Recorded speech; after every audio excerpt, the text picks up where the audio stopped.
चलिए स्टार्ट करते हैं अपने द लिविंग वर्ल्ड का फर्स्ट लेक्चर। कि इधर सबसे पहले हमने स्टार्ट करा है कि बायोलॉजी क्या होती है, फिर से बताते हुए कि देखो इसको तोड़ो। बायो मतलब लाइफ और लॉजी मतलब स्टडी, पढ़ाई करना, कि लाइफ की पढ़ाई करना।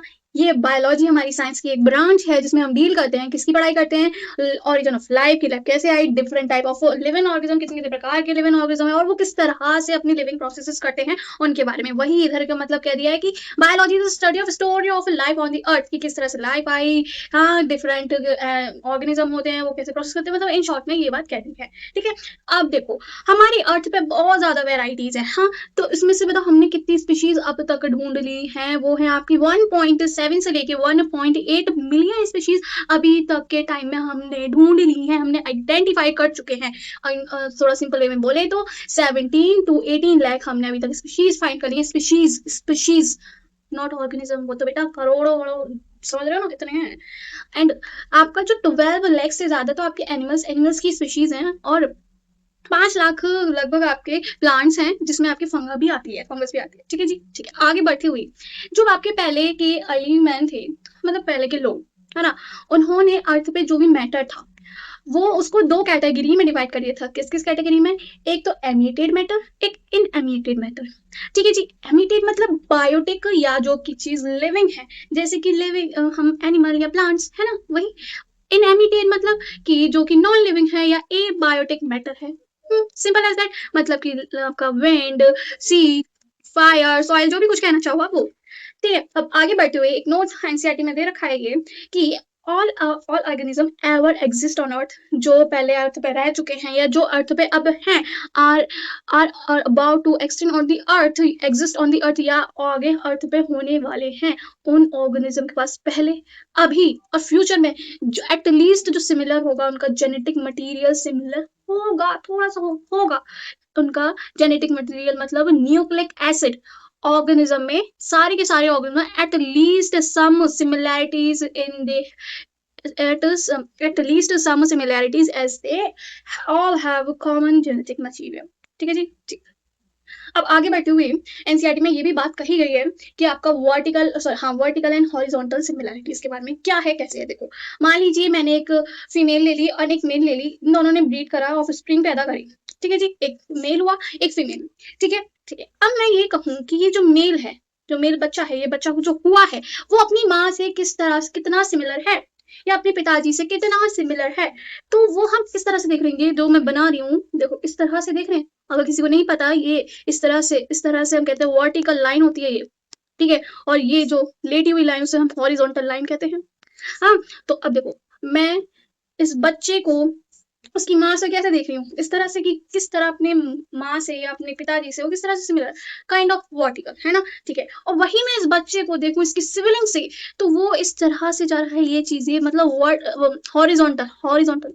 ठीक है, वही अब मैं इस बच्चे को इसकी माँ से, इसके पेरेंट्स से देख रही हूँ, तो वो सिमिलैरिटीज है हॉरिजॉन्टल सॉरी वर्टिकल सिमिलैरिटीज। पढ़ते हैं कि सिमिलैरिटीज बिटवीन टू जनरेशन। आप मान लो कि ये एक F1 जनरेशन है, ठीक है, मान लीजिए ये F2 जनरेशन, तो मतलब यही है कि सिमिलैरिटीज देख रहे हैं हम दो जनरेशन के बीच में, हम सिमिलैरिटीज देख रहे हैं दो जनरेशन के बीच में, उसको हम कहते हैं वर्टिकल सिमिलैरिटीज, वर्टिकल सिमिलैरिटीज, या फिर इंटर जनरेशन सिमिलैरिटी। इंटर दो चीजों के बीच में देखना, इंटर, और एक ही चीज के अंदर देखना उसे कहते हैं इंट्रा। अभी पढ़ेंगे, और वैसे ऑर्गेनिक में बहुत पढ़ते हैं कि इंट्रामोलिकुलर या फिर आगे पढ़ेंगे वो तो। ठीक है, तो समझ गए ना वर्टिकल कि मतलब दो जनरेशंस के बीच में हम सिमिलैरिटीज देख रहे हैं। ठीक है, ठीक है। अब हम बात करें कि हॉरिजॉन्टल सिमिलैरिटीज वो कैसी होंगी। देखो मैंने इसके सिबलिंग्स के साथ इसका कंपैरिजन कर दिया कि किस तरह से सिमिलर है। तो similarities within the same generation, ये F2 जनरेशन सेम ही तो है, within the same son is called horizontal similarities. इन दोनों के बीच में देख रही हूँ कि ये इन दोनों के बीच में कैसी सिमिलैरिटीज है, हॉरिजॉन्टल सिमिलैरिटीज है, या फिर क्या इंट्रा जनरेशन सिमिलैरिटीज। इंटर को अभी याद रख लो, आगे ऑर्गेनिक को बहुत हेल्प मिलेगी आपको। ठीक है जी, ठीक है, बस इतना ही था। अब आगे बढ़ते हुए देखो, अब हमारी बायोलॉजी में दो तरह के व्यूज होते हैं बायोलॉजी को समझने के लिए। ठीक है, कि there are two views to understand biology. कौन से दो व्यू है, एक तो बायोसेंट्रिक व्यू या फिर एंथ्रोपोसेंट्रिक व्यू। तो एंथ्रोपोसेंट्रिक व्यू और बायोसेंट्रिक व्यू उसको देखते हैं व्यू। पहली बात तो बायो का मतलब कि लिविंग से है, लिविंग ऑर्गेनिज्म। सेंट्रिक मतलब किसी इस पर्टिकुलर चीज पे हम फोकस कर रहे हैं, मतलब किस पे, इन सारे लिविंग ऑर्गेनिज्म पे। तो इस ये व्यू क्या कहता है आपका कि सारे के सारे ऑर्गेनिज्म को हम इक्वली इंपॉर्टेंस देंगे, सब के सब एक समान है हमारे लिए।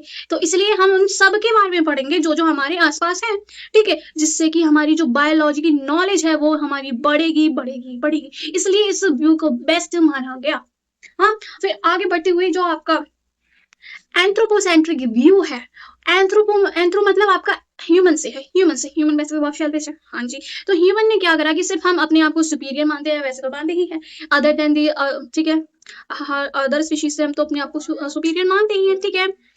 तो इसलिए हमने क्या करा, सिर्फ जो जो हमारे अराउंड है उसको नहीं पढ़ा, सिर्फ अपने बारे में पढ़ा, only limited progress in our biological knowledge. इसी वजह से हमारी जो जो नॉलेज होगी बायोलॉजी के अकॉर्डिंग वो कम होगी, लिमिटेड होगी, इसलिए ये कोई अच्छा आइडिया नहीं था। बस ये दो व्यू के बारे में बात करी गई है, बस आगे बढ़ते हुए कि एक साइंटिस्ट है इस चैप्टर में कि अर्नस्ट मेयर जी, उधर दे रखा है उनके बारे में कि ये पहली बात तो कितने साल जिए थे, 100 साल जिए थे। कब से?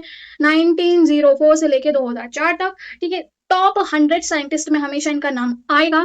और ये डार्विन ऑफ 20th सेंचुरी का एक नाम दिया गया था इनको, 20th सेंचुरी के डार्विन कहा गया था इनको, ठीक है। Alexander of zoology in his university, मतलब कि बहुत अच्छे सिकंदर हो भाई तुम, उनको ऐसा दर्जा दिया जाता था अपनी इनकी यूनिवर्सिटी में। और इन्होंने 3 क्राउन जीते थे। किस किस में? एक तो बाल्जन प्राइज जीता था इन्होंने, इंटरनेशनल प्राइज ऑफ बायोलॉजी जीता था, एक जीता था इन्होंने क्रैफोर्ड प्राइज, ठीक है। और इन्होंने he gave most acceptable definition of species, that biological concept of species। क्या है ये biological concept of species is the pattern? बस कुछ नहीं है कि ये कहते हैं इसमें कि जो भी सेम मेंबर के स्पीशीज है अगर वो ब्रीड करते हो तो उन्हें प्रोड्यूस करना चाहिए एक फर्टाइल ऑफ स्प्रिंग, कि सेम मेंबर के स्पीशीज हैं जो कि ब्रीड करते हैं और प्रोड्यूस करते हैं ऑफ स्प्रिंग, कैसे फर्टाइल, जो कि आगे भी बच्चे पैदा कर सके। वही उन्होंने कहा था अपने किसमें, बायोलॉजिकल कॉन्सेप्ट ऑफ स्पीशीज में। बस इतना। बस इसमें क्या है कि एक मेल ले लिया एक फीमेल ले लिया, तो उन्होंने एक जो भी बच्चा पैदा हुआ वो फर्टाइल होगा कि आगे भी जाके वो रिप्रोड्यूस कर सके। यहाँ पे अब कुछ लोगों में चुल मची कि भाई हम करके देखें, कि ये कहते हैं कि अगर सेम स्पीशीज नहीं हुई और क्या पता डिफरेंट को ले लिया कि ये फर्टाइल हो जाए, तो ऐसा नहीं हुआ कि हमने मेल डोंकी को लिया, फीमेल हॉर्स को लिया, जो बच्चा म्यूल जिसका नाम रख दिया गया म्यूल, वो स्टेराइल पैदा हुआ, मतलब अनफर्टाइल पैदा हुआ, ठीक है। उन्होंने कहा चल यार एक बार तुक्का लग सकता है, दूसरा करके देखता हूँ। मैं काम करता हूँ कि अब इस बार मेल को मैं हॉर्स ले लेता हूँ और फीमेल को मैं डोंगी ले लेता हूँ। तब भी हिन्नी पैदा हुआ, उस बच्चे का नाम रख दिया हिन्नी, बट वो भी फिर से स्टेराइल पैदा हुआ, अनफर्टाइल पैदा हुआ। बस आज की क्लास इतनी ही थी। Thank you. हाँ, आपका जो सेकंड लेक्चर है वो मैं एनसीईआरटी से करवाऊंगी, ठीक है। Thank you.